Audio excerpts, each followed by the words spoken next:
پھر بات وہیں آگے کھڑی ہو جاتی ہے کہ ایسے دینے کا کیا فائدہ کہ ہماری سمجھ میں نہیں آ رہا کہ پتہ نہیں کیسے دے رہا ہے اللہ تعالیٰ. تو یاد رکھیں اللہ تعالیٰ کے دینے کا انداز تھوڑا مختلف ہے. وہ کیا ہے؟ بعض مرتبہ جو چیز مانگ رہے ہوتے ہیں اللہ وہی چیز آپ کو دے دیتا ہے. اور ایسا بھی ہوتا ہے, ہمیشہ ایسا تو نہیں ہوا ہوگا کہ جو چیز مانگی اور نہیں ملی ہو. کئی بار ایسا ہوا ہے کہ جو مانگا وہ اللہ نے دے دیا, فوراً مسئلہ حل ہو گیا.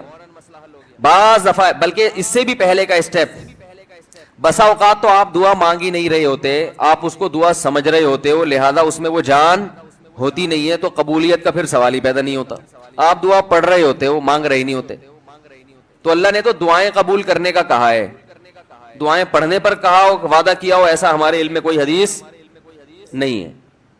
دیکھیں یونس علیہ الصلوۃ والسلام جب مچھلی کے پیٹ میں تھے تو یونس علیہ السلام کو اپنی خطا کا احساس ہوا کہ میں اللہ کی پرمیشن کے بغیر اپنی قوم کو چھوڑ کے آ گیا ہوں. ان کو احساس ہو گیا, تبھی اللہ نے مجھے مچھلی کے پیٹ میں ڈال دیا ہے. تو اب آپ نے مچھلی کے پیٹ میں جا کے یہ دعا مانگی, لا الہ الا انت سبحانک انی کنت من الظالمین. اے اللہ تیرے سوا کوئی عبادت کے لائق نہیں ہے, سبحانک تو ہر عیب سے پاک ہے, تو نے جو مجھے مچھلی کے پیٹ میں ڈال دیا تو یہ تیری غلطی نہیں ہے, تو ہر عیب سے پاک ہے. انی کنت من الظالمین, میں ہوں ظلم کرنے والا اپنی جان پہ, مجھ سے غلطی ہوئی ہے.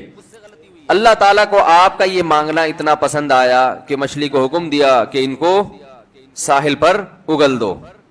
اور نہ صرف یہ کہ مچھلی نے آپ کو ساحل پہ ڈالا, وہ انبتنا علیہ شجرۃ من یقطین, یقطین کوئی درخت تھا وہ بھی اللہ نے اگا دیا دھوپ سے بچانے کے لیے. لیکن جب مصیبتوں میں ہم یہ کلمہ پڑھتے ہیں لا الہ الا انت سبحانک انی کنت من الظالمین,